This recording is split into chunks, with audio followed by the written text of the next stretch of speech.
प्यारे बच्चों, 21/3/2023 को इतिहास विषय का एग्ज़ाम था। उसमें से आप लोगों ने ऑब्जेक्टिव क्वेश्चन का मिलान कर लिया है। बहुत सारे बच्चे कमेंट किए थे कि बहुत अच्छा एग्ज़ाम गया सर, और अच्छा स्कोर भी उन लोग का आया था। इस वीडियो में हम लोग सब्जेक्टिव प्रश्नों के उत्तर को भी देख लेंगे।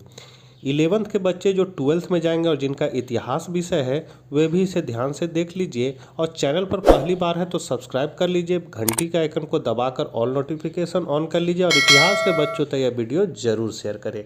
तो चलिए हम लोग आज कुछ नया सीखते हैं। तो आप देख सकते हैं विषय निष्ठ प्रश्न है। अति लघु उत्तरीय में आपका पहला प्रश्न था, मोहनजोदाड़ो का शाब्दिक अर्थ क्या है तथा यह किस भाषा का शब्द है। तो मोहनजोदाड़ो सिंधी भाषा का शब्द है जिसका मतलब है मुर्दों का टीला। खान खा से आप क्या समझते हैं। तो मुसलमानों, फकीरों, साधुओं अथवा धर्म प्रचारकों के ठहरने या रहने का स्थान को कहा जाता था। गोपुरम क्या है। तो गोपुरम या गोपुर, जिसे विमानम भी कहते हैं, एक स्मारकीय अटलांटिका होती है। प्रायः शिल्प से सज्जित एवं अधिकतर दक्षिण भारत के मंदिरों के द्वार पर स्थित होता है। हुमायूं नामा की रचना किसने की थी। तो आपका हुमायूं नामा की रचना गुलबदन बेगम ने की थी। गुलबदन बेगम बाबर की बेटी और हुमायूं की बहन थी। हुमायूं नामा में मुगल साम्राज्य का वर्णन है। पांचवा है, संथाल विद्रोह के प्रमुख नेताओं के नाम लिखिए। तो संथाल या हूल विद्रोह के मुख्य नेता चार भाई सिंधु, कान्हू, चांद और भैरव थे। आइन ए दहसाला प्रणाली के प्रतिपादक कौन थे। तो आइन ए दहसाला मुगल साम्राज्य के बादशाह अकबर के शासन काल में राजा टोडरमल द्वारा स्थापित की गई भू राजस्व व्यवस्था की पद्धति था। अकबर के शासन काल में 1571 से 1580 ईस्वी के आंकड़े के आधार पर भू राजस्व का औसत निकालकर आइन ए दहसाला प्रणाली को लागू किया गया था। अगला है, इंडो सारा सैनिक स्थापत्य शैली का भारत में दो उदाहरण दे। तो भारतीय स्थापत्य कला पर सर्वाधिक अस्थायी प्रभाव ब्रिटिश स्थापत्य का पड़ा है। उनकी विरासत कोलकाता, चेन्नई, दिल्ली इत्यादि नगरों में निर्मित इमारतों तथा संरचनाओं में वर्तमान समय में भी स्पष्ट रूप से परिलक्षित होती है। ब्रिटिश शासन की शुरुआत में शास्त्रीय प्रतिकृति के माध्यम से प्राधिकरण बनाने के प्रयास किए गए थे। इसके बाद के चरण में अंग्रेजों ने इंडो सारा सैनिक जैसे यूरोपीय शैलियों की इमारतें बनाई। मतलब ये यूरोपीय शैली था। इसका उदाहरण है कलकत्ता में विक्टोरिया मेमोरियल और मुंबई में ताजमहल पैलेस होटल। लघु उत्तरीय प्रश्न था, धम्म नीति क्या है। तो कलिंग युद्ध के उपरांत अशोक ने बौद्ध धर्म ग्रहण कर लिया। उसका धर्म सब धर्मों का सार था। अशोक धर्म सर्वमंगलकारी है, जिसका मूल उपदेश प्राणी का मानसिक, नैतिक तथा आध्यात्मिक उत्थान करना था। उसका धर्म अत्यंत सरल तथा व्यवहारिक था। प्राणी मात्र पर दया करना, सत्य बोलना, सबके कल्याण की कामना रखना, माता पिता गुरुजनों का आदर सम्मान करना अशोक के धर्म के प्रधान लक्षण थे। बासारा तथा बेसारा से आप क्या समझते हैं। तो सूफी सिलसिला को मुख्य रूप से दो भागों में विभक्त किया जा सकता है। हैबा शरीफा माने बासरा और बेसरिया मतलब बेसरा। बासरिया का अभिप्राय था इस्लामी कानून अर्थात शरिया का पालन करने वाले सिलसिले। बेसरिया का तात्पर्य था ऐसे सिलसिले जो शरिया में बंधे हुए नहीं थे। शरिया की अवहेलना करने के कारण उन्हें बेशरिया के नाम से जाना जाता था। उल्लेखनीय है कि मुस्लिम समुदाय को निर्देशित करने वाले कानून को शरिया कहा जाता था। शरिया कुरान शरीफ तथा हदीस पर आधारित है।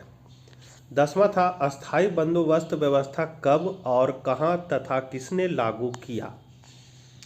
तो अस्थायी बंदोबस्त अथवा इस्तमरारी बंदोबस्त ईस्ट इंडिया कंपनी और बंगाल के जमींदारों के बीच कर वसूलने से संबंधित एक अस्थायी व्यवस्था हेतु सहमति समझौता था, जिसे बंगाल में लॉर्ड कॉर्नवालिस द्वारा 22 मार्च 1793 को लागू किया गया। 11 है, 1857 की क्रांति के 5 प्रमुख नेताओं के नाम लिखिए।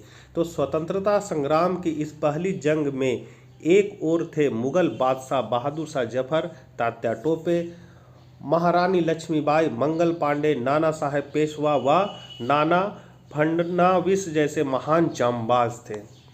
12वां नंबर क्वेश्चन है, सरदार वल्लभ भाई पटेल को भारत का लौह पुरुष क्यों कहा जाता है? तो सरदार वल्लभ भाई पटेल को भारत का गृह मंत्री बनाया गया, तब इनको सभी रियासतों को विलय करने का जिम्मा भी दिया गया और अपनी कूटनीति संधियों के बल पर और अपने अटूट दृढ़ के साथ वल्लभ भाई पटेल ने सभी रियासतों को भारत संघ में मिला लिया और उनकी इस दृढ़ता को देखते हुए महात्मा गांधी ने वल्लभ भाई पटेल को लौह पुरुष की उपाधि दी। 13वां है, भारत में मुगल वंश की स्थापना की संक्षिप्त जानकारी दे। तो मुगल राजवंश का भारतीय इतिहास में बहुत बड़ा महत्व है। इस राजवंश ने लगभग 200 वर्षों तक भारत पर शासन किया। बाबर ने 1526 ईस्वी में दिल्ली में मुगल साम्राज्य की स्थापना की थी और इस वंश का अंतिम शासक बहादुर शाह 1858 ईस्वी में दिल्ली के सिंहासन से हटाया गया था। इस प्रकार भारतवर्ष में किसी अन्य मुस्लिम राजवंश ने इतने अधिक दिनों तक स्वतंत्रता पूर्वक शासन नहीं किया जितने दिनों तक मुगल राजवंश ने किया। दांडी मार्च के बारे में लिखिए। तो दांडी यात्रा या नमक सत्याग्रह महात्मा गांधी के नेतृत्व में औपनिवेशिक भारत में अहिंसक सविनय अवज्ञा का एक कार्य था। 24 दिवसीय यात्रा 12 मार्च 1930 से 6 अप्रैल 1930 तक ब्रिटिश नमक एकाधिकार के खिलाफ कर प्रतिरोध और अहिंसक विरोध के प्रत्यक्ष कार्यवाही अभियान के रूप में चला। यहाँ से आपका दीर्घ उत्तरीय प्रश्न है, संथाल विद्रोह के कारण तथा स्वरूप की चर्चा करें। तो संथाल विद्रोह ब्रिटिश औपनिवेशिक व्यवस्था के विरुद्ध प्रथम व्यापक सशस्त्र विद्रोह था। यह विद्रोह 1855 में प्रभावी हुआ था तथा 1856 में इसका दमन कर दिया गया। इस विद्रोह का केंद्र भागलपुर से लेकर राजमहल की पहाड़ियों तक था।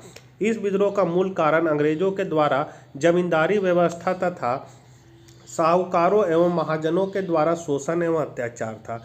इस विद्रोह का नेतृत्व सिद्धू कानू चांद और भैरव ने किया था। विद्रोह के कारण तो अंग्रेजों की जमींदारी व्यवस्था, संथाल क्षेत्र में अंग्रेजों का आगमन, भू राजस्व का ऊंचा दर, जमीन हड़प, भागलपुर से वर्धमान के बीच रेल परियोजना में संथालों से बेगारी करवाना इस विद्रोह का तत्कालीन कारण था। फिर साहूकारों का अत्याचार। विद्रोह का निर्णय कब हुआ? तो 30 जून 1855 को भगनीडीह में, भगवाडीह होना चाहिए, भगनीडीह में संथालों ने विद्रोह करने का निर्णय लिया। उद्देश्य क्या था? तो इस विद्रोह का मुख्य उद्देश्य बाहरी लोगों को भगाना, विदेशियों का राज हमेशा के लिए समाप्त करना तथा न्याय व धर्म का राज स्थापित करना था। विद्रोह का स्वरूप तो जातीय विद्रोह। संथालों का विद्रोह एक जातीय विद्रोह था जो मूलतः जाति एवं धर्म के नाम पर संगठित किया गया था। दूसरा है, उनमें वर्ग भावना का संचार नहीं हुआ था। तीसरा, उन्होंने जातीय आधार पर अपनी पहचान बनाई थी। फिर है सुसंगठित आंदोलन। संथाल विद्रोह एक संगठित आंदोलन था जिसमें करीब 60,000 से ज़्यादा लोगों को एकजुट किया गया। सहस्त्र विद्रोह। संथाल विद्रोह एक सहस्त्र क्रांति के रूप में प्रकट हुआ था। इस आंदोलन का मुख्य उद्देश्य ब्रिटिश साम्राज्य की सुनियोजित सत्ता से टकराना था। विद्रोहियों के हथियार परंपरागत एवं दकियानूसी था। वह तीर, धनुष एवं भाले का प्रयोग करते थे, जबकि ब्रिटिश सैनिक अत्याधुनिक शस्त्रों से लैस थे। सीमित क्षेत्र। यह एक स्थानीय आंदोलन था जिसके लिए बहुत सारे जातिगत एवं धर्मगत बातें जिम्मेदार थी। 16 नंबर क्वेश्चन है, भारतीय संविधान के प्रमुख विशेषताओं की चर्चा करें। तो भारतीय संविधान की प्रमुख विशेषताएं इस प्रकार है। पहला है आपका सबसे लंबा लिखित संविधान, विभिन्न स्रोतों से आहरित, कठोरता एवं नम्यता का मिश्रण, एकात्मक झुकाव के साथ संघीय प्रणाली, सरकार का संसदीय स्वरूप, संसदीय संप्रभुता एवं न्यायिक सर्वोच्च का संश्लेषण, एकीकृत एवं स्वतंत्र न्यायपालिका, मौलिक अधिकार, राज्य के नीति निर्देशक सिद्धांत, मौलिक कर्तव्य, एक धर्मनिरपेक्ष राज्य, सार्वभौमिक वयस्क मताधिकार, एकल नागरिकता, स्वतंत्र निकाय, आपातकालीन प्रावधान, त्रिस्तरीय सरकार, सहकारी समितियां। तो ये सभी इनकी विशेषताएं थे। 17 नंबर क्वेश्चन है, कृष्णदेव राय विजयनगर साम्राज्य के महानतम शासक थे कैसे? तो आपका महान राजा कृष्णदेव राय का जन्म 16 फरवरी 1471 ईस्वी को कर्नाटक के हम्पी में हुआ था।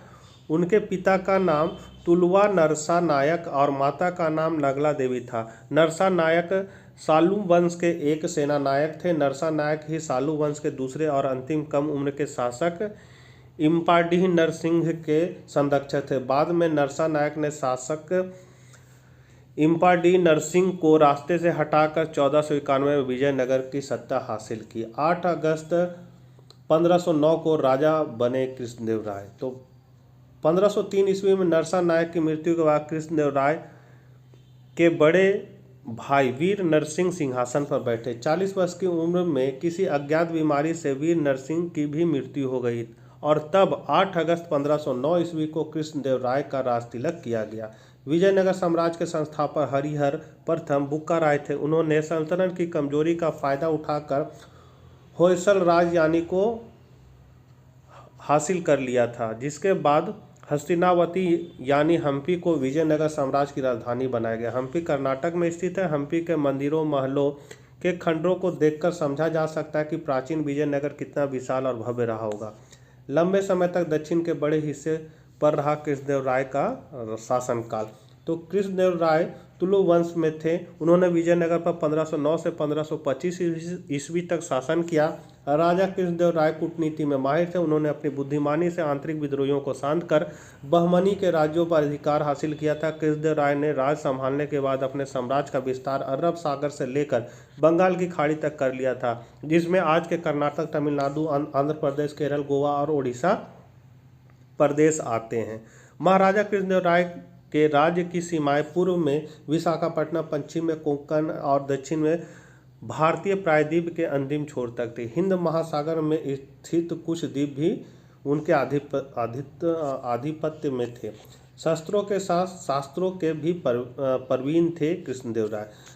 तो राजा कृष्णदेव राय ने कला और साहित्य को भी प्रोत्साहित किया। वे तेलुगु साहित्य के महान विद्वान थे। कुमार व्यास का कन्नड़ भारत कृष्णदेव राय को समर्पित है। उन्होंने तेलुगु के प्रसिद्ध ग्रंथ अमुक्तमाल्यद या विसुविद्या की रचना की। कृष्णदेव राय ने संस्कृत भाषा में एक नाटक जाम्बवती कल्याण की भी रचना की थी। इसके अलावा संस्कृत में उन्होंने परिणय, सकलकथासर संग्रहम, फिर है मादरसा चरित्र, सत्यवधू परिणय भी लिखा।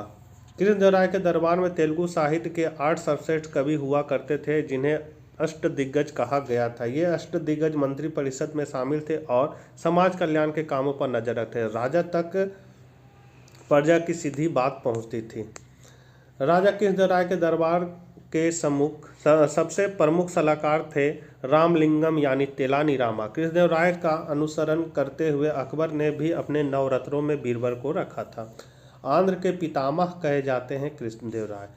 तो कृष्णदेव राय को आंध्र भोज, अभिनव भोज और आंध्र का पितामह कहा जाता था। सम्राट कृष्णदेव राय जहां भी गए वहां उन्होंने आक्रांताओं द्वारा तोड़े गए प्राचीन मंदिरों का निर्माण कराया। राजगोपुरम, रामेश्वर, राजमहेंद्रपुरम, अनंतपुर तक अनेक मंदिर बनवाए। खुद धार्मिक और विष्णु भक्त होने के कारण मंदिर कला को प्रोत्साहन किया। उन्होंने विजयनगर में भव्य राम मंदिर और हजार खंभों वाले मंदिर का भी निर्माण कराया।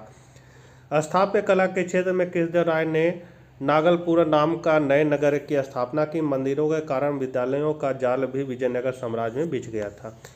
जीवन काल में ही बन गए थे लोक कथाओं के नायक। राजा कृष्णदेव राय की उदारता और प्रजा के प्रति दयालुता विश्व विख्यात थी। उन्होंने पुर्तगालियों से व्यापारिक संबंध बनाए। उन्होंने तुंगभद्रा पर बड़ा बांध और नहर का निर्माण कराया। अपने जीवन काल में ही राजा कृष्णदेव राय लोक कथाओं के नायक बन गए थे। उनके पराक्रम की कहानियां पूरे भारत में प्रचलित होने लगी थी। 18 नंबर क्वेश्चन है, हड़प्पा सभ्यता के प्रमुख विशेषताओं की चर्चा करें। तो इसका विशेषता है नगर निर्माण। तो नगर योजना, भवन निर्माण, सार्वजनिक भवन, विशाल स्नानागार, अन्न भंडार, जल निकासी प्रणाली ये उत्तम किस्म के थे। फिर है सामाजिक जीवन में भोजन, वस्त्र, आभूषण एवं सौंदर्य प्रसाद, मनोरंजन, प्रौद्योगिकी ज्ञान, मृतक कर्म, चिकित्सा विज्ञान थे। आर्थिक जीवन में आपका कृषि, पशुपालन, व्यापार, कुटीर उद्योग, माप तौल, बट्टा आदि था। कला का विकास, तो मूर्ति कला, प्रतिमाएं थे, चित्रकला था, मुद्रा कला था, धातु कला, पात्र निर्माण कला, ताम्र पात्र निर्माण कला, वस्त्र निर्माण कला, नृत्य तथा संगीत कला, लेखन कला इत्यादि। फिर धार्मिक जीवन में मातृ देवी की उपासना, शिव या परम पुरुष की आराधना, वृक्ष और पशु पूजा और लिंग पूजा हुआ करता था। और लास्ट क्वेश्चन था आपका, भारत छोड़ो आंदोलन पर एक संक्षिप्त टिप्पणी लिखिए। तो 14 जुलाई 1942 को अखिल भारतीय कांग्रेस कमेटी ने ब्रिटिश सरकार की नीतियों के संबंध में तथा आंदोलन को भावी दिशा प्रदान करने के उद्देश्य से निम्न प्रस्ताव पारित किए। भारत से ब्रिटिश शासन का अंत अतिशीघ्र होना चाहिए। दूसरा, भारत की स्वतंत्रता न केवल भारत के हित में आवश्यक है बल्कि संसार की सुरक्षा के लिए भी अनिवार्य है। तीसरा, कांग्रेस की यह इच्छा है कि यदि ब्रिटिश सरकार चाहे तो अपने शत्रुओं की सेना का मुकाबला करने के लिए वह कुछ समय के लिए अपनी सेना भारत में रख सकती है। चौथा, यदि सरकार ने उपयुक्त प्रस्तावों को स्वीकार नहीं किया तो कांग्रेस अनिच्छा से राष्ट्रव्यापी अहिंसक आंदोलन प्रारंभ करने को बाध्य होगी, जिसका नेतृत्व गांधी जी करेंगे। इन प्रस्तावों के आधार पर पूरे देश में आंदोलन की तैयारियां पूरे उत्साह से की गई। 1 अगस्त 1942 को पंडित नेहरू ने अपने भाषण में कहा था, हम आग के साथ खेलने जा रहे हैं, हमारे हाथ में दुधारी तलवार है जिसकी उल्टी चोट हमारे ऊपर भी पड़ सकती है, लेकिन हम क्या करें, विवश है। भारत छोड़ो आंदोलन 8 अगस्त 1942। जब सरकार ने उपयुक्त प्रस्तावों पर कोई ध्यान नहीं दिया तो कांग्रेस कार्य समिति का अधिवेशन मुंबई में बुलाया गया, जिसमें उपयुक्त सभी प्रस्तावों का समर्थन करते हुए भारत छोड़ो प्रस्ताव पारित किया गया। इस प्रस्ताव में यह तय किया गया कि भारत में ब्रिटिश शासन का तत्काल अंत होना चाहिए। यह भी घोषणा की गई कि अंग्रेज भारत छोड़कर चले जाएं। इसी अवसर पर गांधी जी ने देशवासियों को करो या मरो का नारा दिया था। तो ये थे आपके टोटल 19 प्रश्न जिसको मैंने बता दिया है। मिलते हैं नेक्स्ट वीडियो के साथ, तब तक आज्ञा दीजिए, बाय बाय।